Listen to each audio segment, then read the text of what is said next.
We're in the process of transitioning to college, as many of you are. Our son's going off to college next weekend. Many of you moved in this past weekend or last couple of weeks.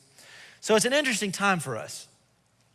We're going through all the orientation things, and we were at orientation a few weeks ago, and I like to just listen to college students, freshmen, incoming freshmen, talk.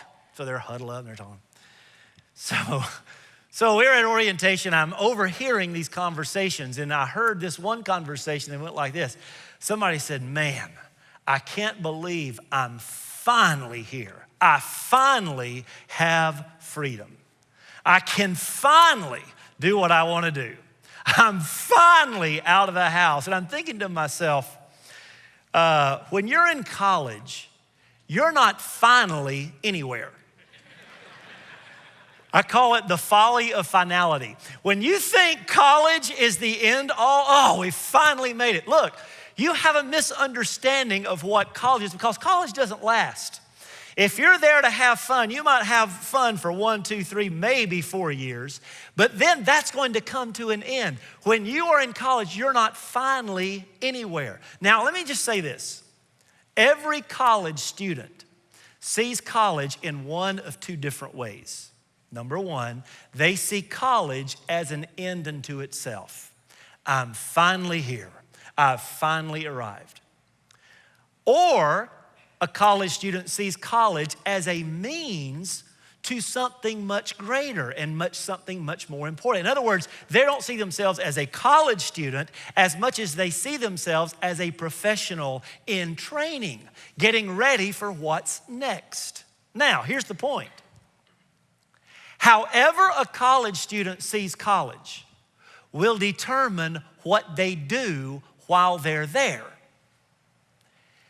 If college is an end unto itself, they are going to behave in a certain way. For example, they're going to have as much fun as they can possibly have because, make hay while it's day. Let's just have a great time.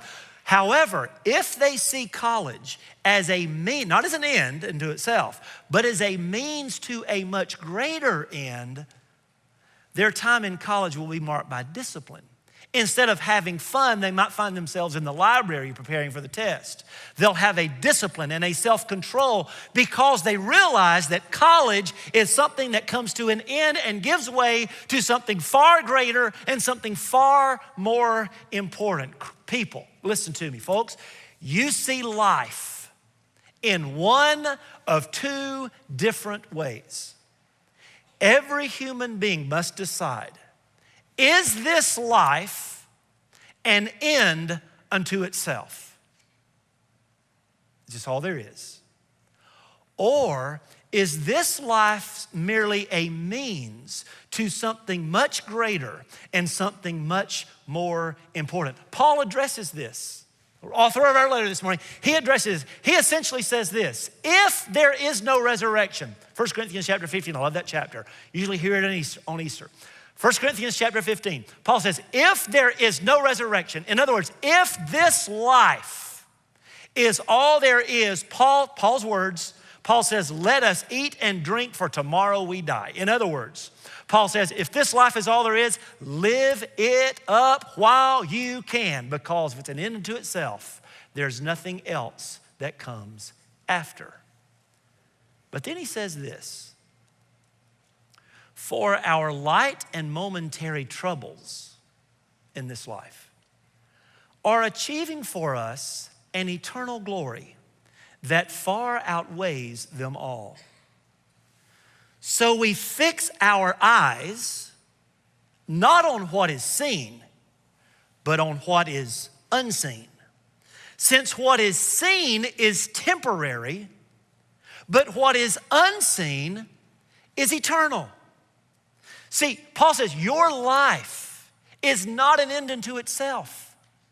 Your life is a means to a much greater end. And however you see that life, however you see life, will determine how you live it.